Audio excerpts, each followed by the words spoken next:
Já comprou todas as prendas de Natal? Lembrou-se da sua? Estamos a oferecer 40 passes anuais da Zone e um deles pode ser seu.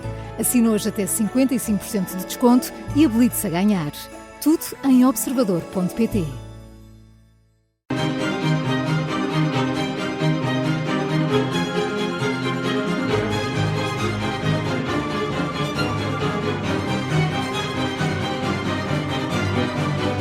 A nossa cultura, a Rádio Observador, está em Penalva do Castelo. Continuamos esta nossa viagem pelo tempo na Casa da Ínsua. Eu sou o João Costa Campos, continuo na companhia de José Luís Nogueira, historiador da Casa da Ínsua.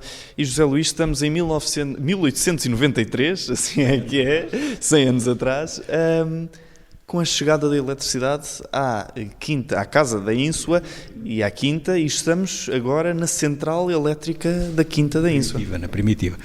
De facto, a Casa da Ínsua sempre teve em tudo à frente do seu tempo. E aqui também, porque foi um dos sítios pioneiros no país ter eletricidade e a usá-la e arranjar soluções para a usar de forma prática no dia-a-dia da Quinta. Mas já agora recuemos uns anitos para saber quando é que começámos a ter eletricidade prática em Portugal com funcionalidade.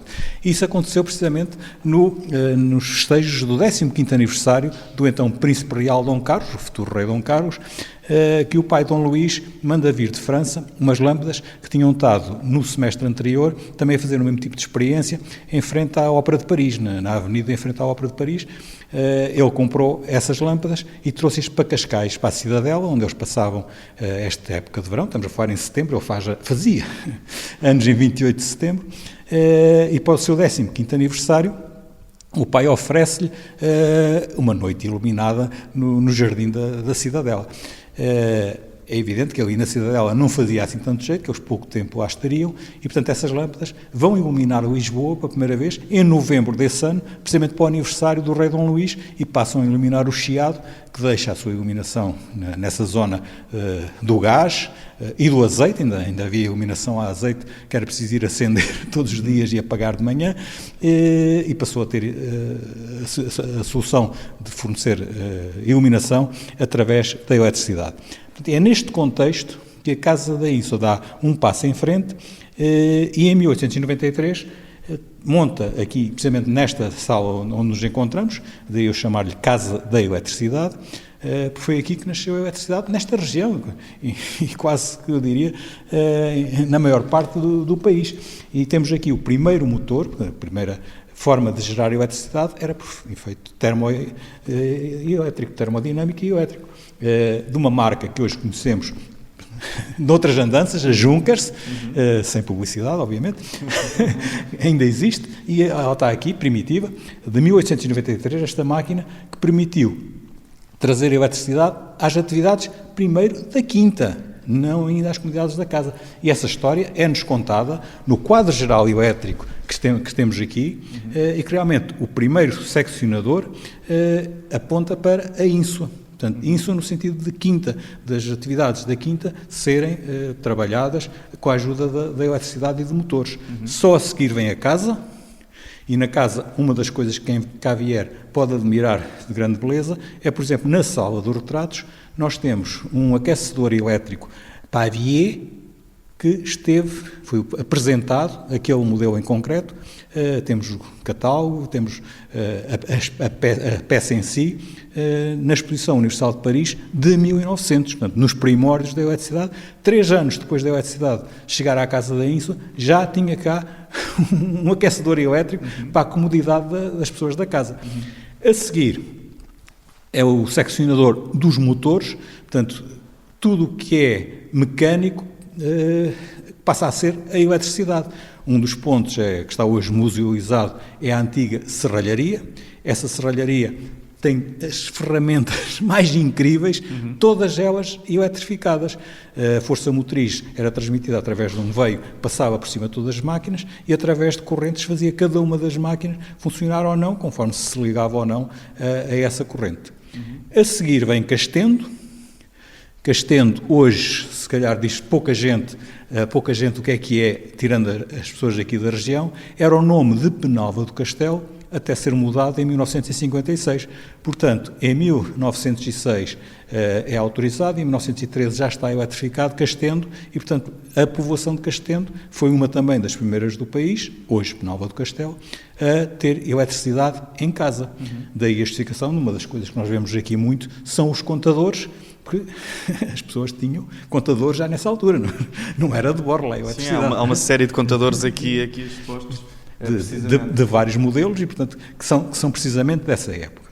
Depois, ainda neste painel, temos um outro que é muito interessante, o gelo, a fábrica de gelo, uma das primeiras no país. Exatamente. O gelo aparece em Portugal pela mão dos espanhóis. Os Filipes não foram assim tão maus como isso, trouxeram muita arquitetura, fizeram muita obra, e uma das coisas que o Filipe trouxe, Filipe, neste caso, primeiro de Portugal, mas segundo de Castela, e uma das coisas que ele trouxe foi o gosto pelo gelo na comida, os gelados, os frescos, e, portanto, como é que era nesse tempo produzido o gelo? Não havia forma de produzir o gelo. Ele era, digamos, colhido, era recoletado nas serras. Um dos exemplos muito flagrantes é Santo António das Neves, na Serra da Lousã, mas há outras. Quando nevava, o gelo era recolhido, era colocado em poços subterrâneos, bem calcado para se transformar em gelo. Portanto, a neve é um pó, mas quando é calcada transforma-se em gelo, e mantém-no assim até ao verão, e no verão era transportado até Lisboa. Imagina-se que mais de metade do produto não chegava lá, ficava pelo caminho, mas alguma coisa chegaria, e um dos primeiros locais onde ele era transportado e chegava a Lisboa, ainda hoje o conhecemos, é o Martinho da Arcádia, o restaurante no Terreiro do Paço, que foi o primeiro a comercializar gelo, recebiam e vendiam, que ainda hoje o restaurante conhecido por ser do Fernando Pessoa, por ter lá uma mesa em exclusivo e tudo, mas depois houve várias lojas a venderem gelo em Lisboa. Esta é a primeira forma como se faz gelo, ou como se produz gelo, para chegar às pessoas. Depois, é preciso mais uma vez ir para o tempo do Luís de Albuquerque e Marquês de Pombal, para se produzir mesmo gelo. E o primeiro fábrica, é também o nome de Real Fábrica do Gelo, é em Monte Junto, na Serra de Monte Junto. E aí a tecnologia como é? São tanques, vários tanques sucessivos no chão, que ao fim da noite, ao princípio da noite, eram cheios com água, com uma fina camada de água, que se esperava que depois, durante a noite, se transformasse em gelo. E antes do nosso amigo Sol voltar, pela madrugada, era todo apanhado, metido no tal poço, e lá ia no verão depois para Lisboa outra vez, aí tinha a vantagem de ser mais perto. Portanto, provavelmente já chegaria uma maior quantidade, portanto, aqui eram fardos com palha, envolvente em palha. E, portanto, o primeiro sítio onde se produz industrialmente, eu imagino que fosse aqui na Casa da Ínsula, porque, de facto, foi ainda nos anos de 800, no século XIX, que é criada aqui a fábrica de gelo. Curiosamente, com um motor, nesse caso não Junker, mas da Ballot, que era o mais conceituado fabricante de motores dos carros de corrida da época, dos irmãos Ballot, que fizeram essa construção e corriam nas corridas. Essa fábrica de gelo ainda hoje existe, é visitável, obviamente que não está a funcionar, está algo degradada. É composta realmente por um motor que fazia funcionar tudo, depois as serpentinas, e tem uma câmara frigorífica que parece um copo forte. A parede é enorme, bem isolada, e a porta, então, o Banco de Portugal não deve ter uma porta tão grossa e tão bem construída como aquela, onde era conservado o gelo. A fábrica do gelo acaba por ser descontinuada por aí no segundo quartel do século XX, quando aparecem os frigoríficos, e a casa, sempre à frente da tecnologia, compra frigoríficos e deixa de precisar da fábrica do gelo. Agora, emocionou-me bastante, quero confessar-vos isto, as pessoas na altura, quando reabrimos e mostrámos a fábrica de gelo, muitas velhinhas e velhotes aqui vinham à fábrica de gelo e vinham-lhe as lágrimas aos olhos, e perguntava-lhes porquê. Porque o meu tio-avô, o meu bisavô, foi salvo com o gelo da Ínsula. Portanto, o gelo ia daqui para o Hospital de Viseu e era a forma de baixar a febre. Se a febre baixasse, o homem ou a mulher podia-se salvar. Senão, não havia forma de baixar a febre. E, portanto, eles estavam convencidos que tinha sido o gelo da fábrica da Ínsula que permitia a eles estar ali, porque senão o avô ou o tetravô não tinha sobrevivido. Voltando à à cronologia, até um colégio aqui havia, não é?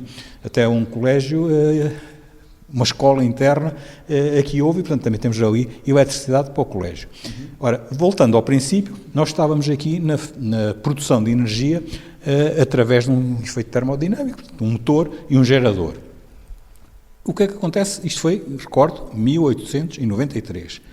Muito pouco tempo, menos de 10 anos depois, em 1902, já a Casa da Insua construiu uma central hidroelétrica, aqui no Rio Sátão, bem perto aqui da propriedade, com uma barragem, com uma levada de água que leva a cair sobre os geradores, que na altura já eram Siemens, uma marca ainda hoje se mantém no mercado, e a partir de 1902, estes quadros passam a ser alimentados pela central da ponte, e portanto a eletricidade passa a chegar aqui e não a ser produzida aqui, e depois daqui é distribuída para casa.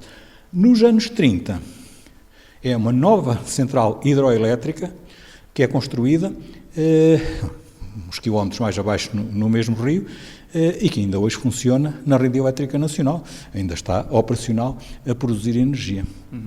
Casa da Insua, portanto, mais uma vez à frente do seu tempo, e é curioso aqui recordar um nome interessante, que é o Ezequiel de Campos, que é um engenheiro que vem do tempo da monarquia, que quando nos primórdios da eletricidade ele defendia que as centrais hidroelétricas eram o futuro, eram a solução. Aqui foi uma missão que ele pôs na cabeça dele. Eu tenho que levar este projeto para o país. Andou aí pelos meios dele a descobrir os sítios onde deviam ser feitas, como deviam ser feitas.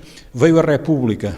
Ele, que já no tempo da monarquia era republicano, ficou ainda mais republicano e pensava que a República lhe ia fazer o projeto dele. Não fez. Veio Salazar, e ele até salazarista se tornou, para ver se o projeto dele andava para a frente, mas nem assim conseguiu. Aliás, o Raul Brandão, o senhor era um engenheiro Ezequiel de Campos, o Raul Brandão deixa-nos nas suas memórias a dizer que era conhecido por o senhor inexecuível de Campos, porque não conseguiu fazer o que... Mas tinha razão. Depois aparece, logo a seguir, depois dele morrer, aparece Castelo de Bode e aparecem todas as outras grandes barragens que temos hoje a produzir a nossa energia. E é com mais uma história que fechamos este episódio aqui na Central Elétrica da Casa da Insua, que nos mostra mais uma vez que esta propriedade e a família que a foi gerindo foram estando, aliás, sempre à frente do seu tempo. Fica por aqui este episódio na Casa da Insua, em Penalva do Castelo. No próximo episódio vamos conhecer um pouco mais da vida de Luís de Albuquerque e desta casa com o Museu da Casa da Insua.